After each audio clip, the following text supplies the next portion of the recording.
welcome back to the channel. Another It's Tadpole MMA UFC breakdown video, going through my verdict 5-fight slate, hitting you guys with a couple of bets as well. Currently feeling a little unwell, so hopefully won't talk for as long today. Usually hit about half an hour episodes. This one hopefully will be a little bit shorter because I'm a bit under the weather. But anyway, as always, quickly recap last week.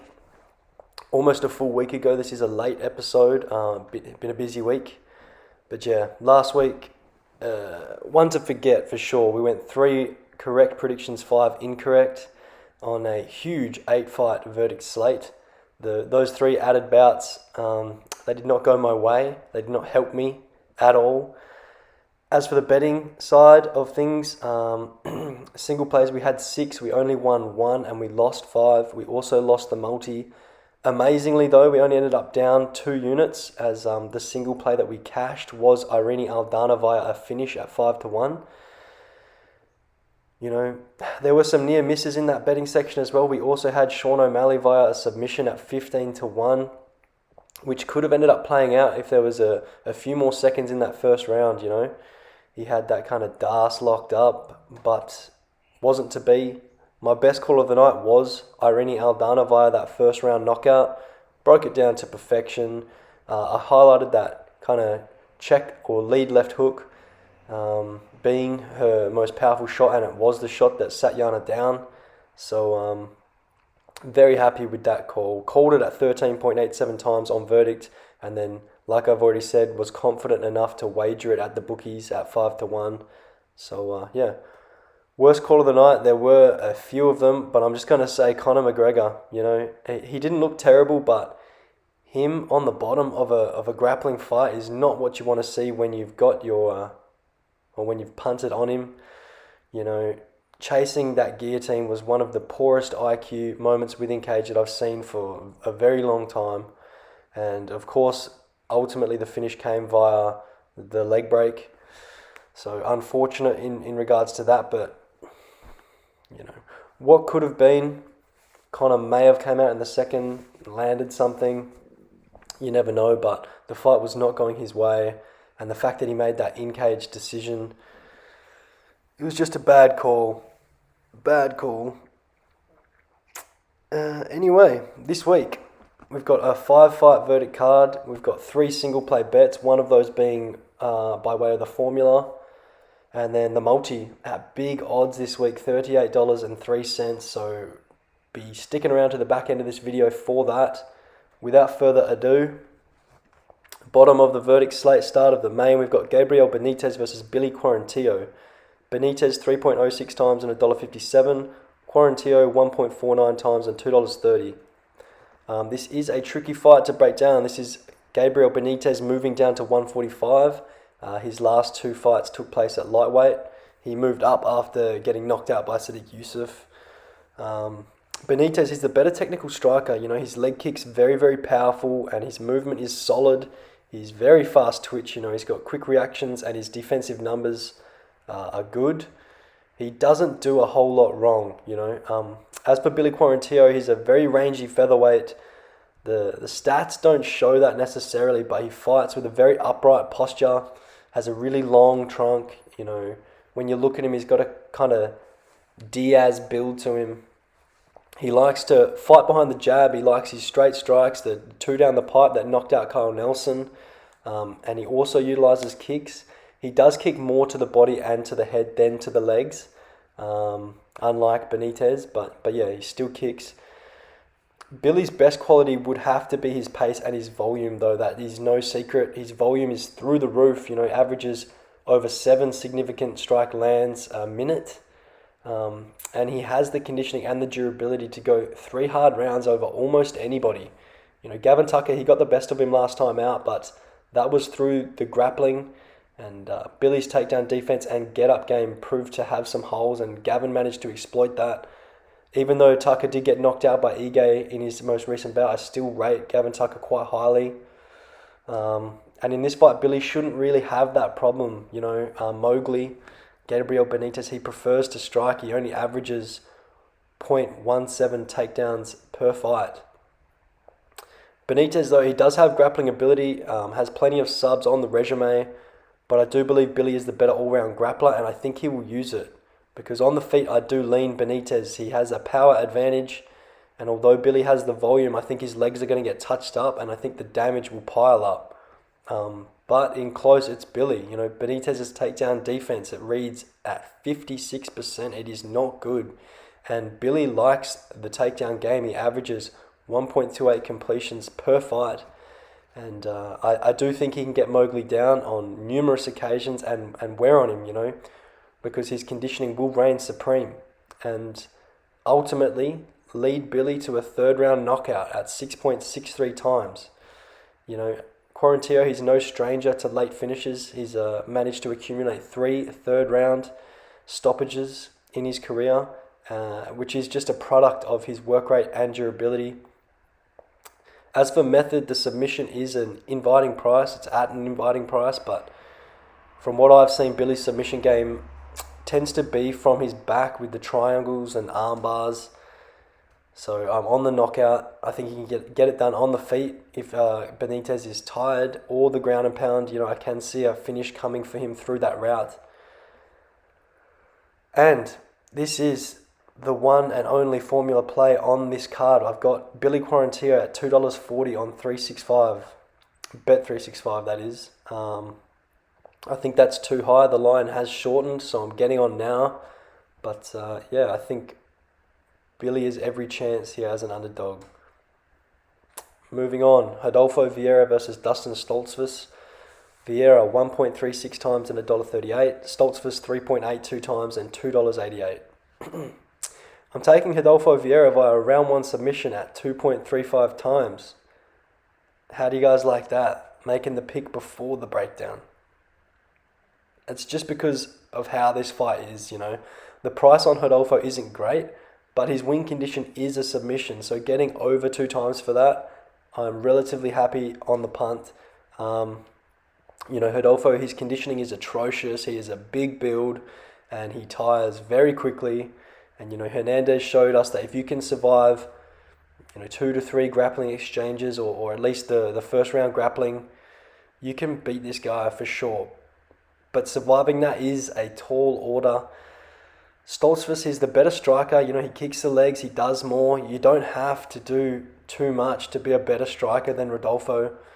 But Stoltzfus's takedown defense, it's not great. His get-up game, it's also lacking. You know, Dorcas managed to keep this man flat on his back for 8 minutes in his last fight. And a guy like Adolfo needs 1/10 of that time to pass and to snatch the neck. So that is that. The first round play, obviously big lean on Rodolfo's non-conditioning and 5 of his 7 finishes coming in the opening frame. If he gets it done, it's early. If he doesn't, Stoltzfus probably sleeps him. But yeah, I'm on Adolfo here. Jeremy Stephens versus Matthias Gamrot. Jeremy Stephens 1.98 times the verdict favourite, but the betting underdog $2.73. Matthias Gamrot 2.02 times and $1.42. Now, I actually had Jeremy Stephens to beat Tricard Close in his lightweight bout scheduled earlier this year before the fatal whiplash push at the weigh-ins. But this is a different fight.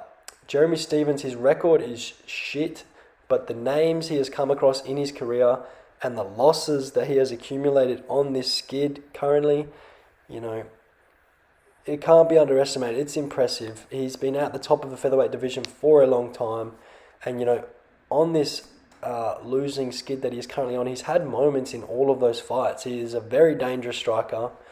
He has big power. He makes good reads, has good movement. You know, Matthias Gamrot, he has nowhere near the level of experience that Jeremy has. And I have concerns that that is going to present itself in this fight. And Jeremy could potentially edge the veterans dub. But I'm taking Matthias. He's very well rounded. You know, he's a strong grappler. He chains his attempts together, can secure takedowns through the double leg, single leg. He likes to grab an ankle and trip. He can go through the body lock. He really can do it all. He also does have power in his hands. I don't think he's as fast as Jeremy, but his technique is sound. You know, he's got pretty tight boxing. decent defense, and he does enter range on different angles and shows plenty of looks. He also likes to feint. I love that. And he also feints the takedown attempts, which opens up holes over the top for his hands, which is so good and underutilized by other strong grapplers, because Jeremy is going to have to be mindful of all of the different attacks, all of the different angles, and just showing different looks like that. It's gonna play mind games in there. Gamrot, he also does kick. He kicks off the back step as well. I can see that working really well against Jeremy Stephens, who looks to come forward a lot and land that trademark looping overhand from the outside. So Gamrot's step back, the step back kicks to the body, to the legs, that is going to work well to stunt Jeremy's forward movement and take off that power on his entries. But yeah, I'm on Matthias Gamrot via a decision at 3.9 times. I don't necessarily see the thunderous one shot for Gamrot, and I also don't think that Jeremy Stephens' durability is that bad, especially upper weight class. But on the most part, I think Gamrot can get his own on the feet, kind of, like I said, confuse Stephens with all the different looks, and ultimately control Jeremy in the clinch and on the mat for a pretty clear-cut victory. I don't agree with the price at the bookmakers. I think they should be a little closer. I'd like to see Gamrot more around the $1.60, $1.70 mark, considering where these two guys are in their career and the level of comp. And even at $1.60, $1.70, I'm still not sure that I would be hot on Matthias at that price. But I do think he wins, and I think he has the tools to take this one. And that's that. Co-main event, Marion Reneau versus Misha Tate. Marion Reneau 3.71 times and $2.15. Misha Tate 1.37 times and $1.67. This is by far the strangest fight on the card. Marion, she's old as dirt, 44 years old, and this is her retirement fight. She has come out in the media and said that. Misha Tate, she hasn't fought in 5 years. She's commentated with the ONE FC promotion throughout her prime fighting years. So this is just weird. To make it weirder, Marion, she's on a 4-fight skid. She has had glimpses in each fight. She's never been finished in her career. But yeah, not exactly the form guide you want to see. Her skill set, her boxing, it's much improved. Her defense is so much better than it once was. She used to be very much so a fighter who would back up to pressure, get her back against the cage, and then explode back with a wild combination, and that was her defense. She is much better with her head movement and footwork now, and looks to counter. She also kicks the legs on occasion as well, so yeah, she's definitely made steps on the feet. Misha, she's the large woman. We saw that at weigh-ins. Her skill set, her striking was never that good, but she loves to wrestle and work for submissions. That is her bread and butter, and her submission game is pretty good. She's got 7 or 8 pro wins via submission. The thing is, she was always typically losing fights before she was winning them, which could be said for both women, which makes this fight so difficult to predict. Reneau, I've always said that for a jiu-jitsu player, she never initiated grappling exchanges, which is just so stupid. Whenever she got her BJJ going, it was from her back after being taken down. At times she would pull guard, never had any offensive wrestling, but recently she has been looking to wrestle. She has secured takedowns in each of her last 3 fights. That hasn't translated to securing submissions or even working towards them, but finally she has been actively working to get fights to where she is favoured. All in all, I'm just really battling to go with Misha. The layoff, it's massive. This isn't an easy fight, and although this is Marion's last bout, she's fought 8 times since Misha last fought, which is a big factor. For Misha, there's going to be nerves. Will the conditioning hold up? There's so many questions. So I'm going with the more active fighter. I'm going with Marion Reneau. I think she's the better striker. Misha's going to want to grapple, and she's likely going to have success in doing so. But I don't think that she can stay safe in Marion's guard, who is very active from her back. And then, like we've seen recently in the last couple of years, I think Marion can work her own offensive grappling as well. So I'm on Marion Reneau via a third round submission at 43.19 times. This price is way too high. Reneau, she's only notched 3 pro subs, but averages almost an attempt per fight. She is a BJJ black belt world champion, and I see this fight on the mat for a large portion, so it makes sense at value. And you know, Reneau, she's shown us ability from top position and off of her back, so it's just really hard to take Misha with literally zero information on her current skill set or conditioning, which is also a factor towards my third round play if Misha kind of gasses on us. Anywho, moving on. Main event, Islam Makhachev versus Thiago Moises. Makhachev 1.13 times and $1.11. Moises 8.81 times and $6. I'm on Islam, guys. You know, he's such a good fighter. He's very patient, very well-disciplined fighter. He takes next to no damage in his fights. He's very happy to circle the outside, stay safe at a range, you know, just throwing a few shots out here and there and frustrate his opponents, but then work to his grappling where he is absolutely smothering. You know, he's a relentless grappler, impossible to stop once he has his hands clasped. And then great top pressure, great passes, and great balance on top as well. Thiago Moises, he's a game fighter, but I just think Makhachev is on another level. Moises' skill set, he's also a grappler in the sense of BJJ, but he is nowhere near the wrestler that Islam is, both offensively or defensively. You know, his takedown defense is poor. He probably has more tools on the feet, but he is really inaccurate and really susceptible to counter shots when overextending. And those things mean that he is an easy fighter to frustrate, which is what Islam does. I did want to bet this fight within the distance, but Moises, he's been to 5 rounds twice before. The conditioning, the will to win, it's there. Plus, he has never been finished, so you know his durability is fine. Plus, like I said, Makhachev is so patient, he won't necessarily fight for a finish, especially in his first main event slot where securing the dub means more than getting a highlight. So I'm shooting pretty straight on this one and taking an Islam Makhachev decision at 3.33 times, which is actually a pretty good price, all things considered. It holds more value than the submission and just slightly less than the knockout. So I think this is a very likely outcome, and at these odds, it's a fantastic play. Alright, that's the 5 fights done and dusted in 18 minutes. Let's go for a sick boy. To the betting. Let's get it. We got 3 singles.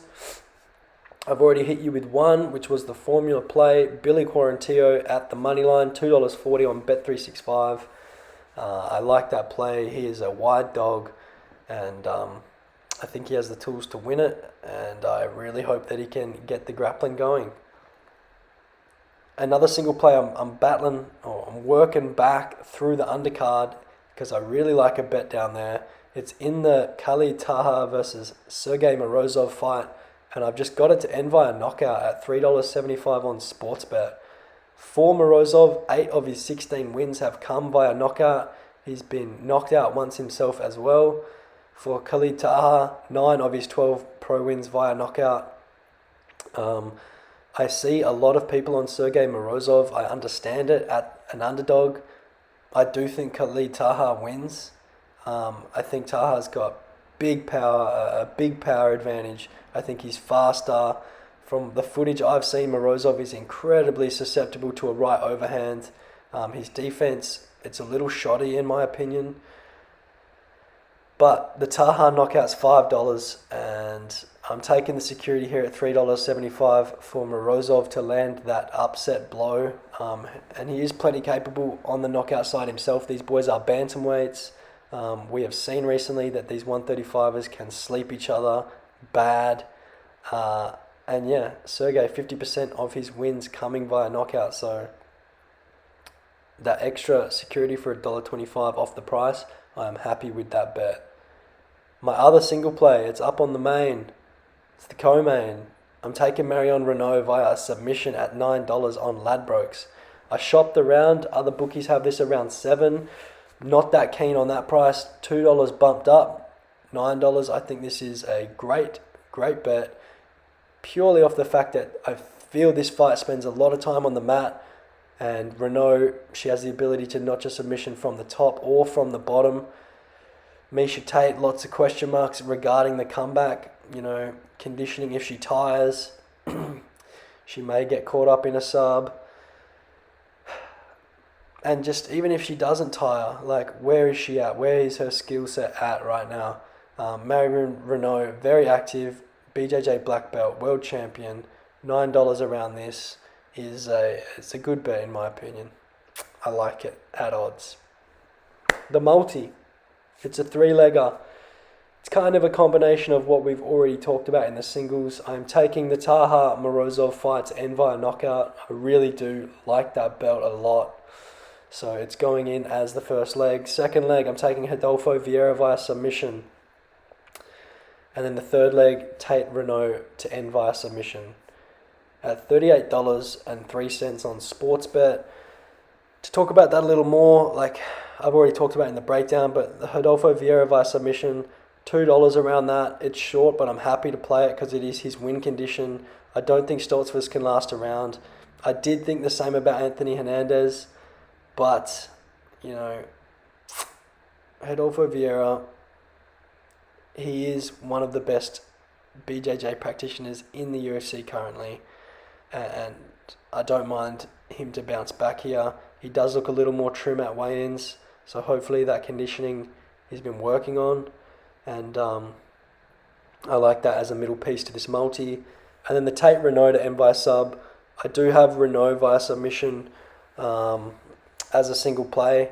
Here we're getting the extra kind of security in case Tate notches a submission, which is an outcome that's very plausible. She is a grappler in her own right.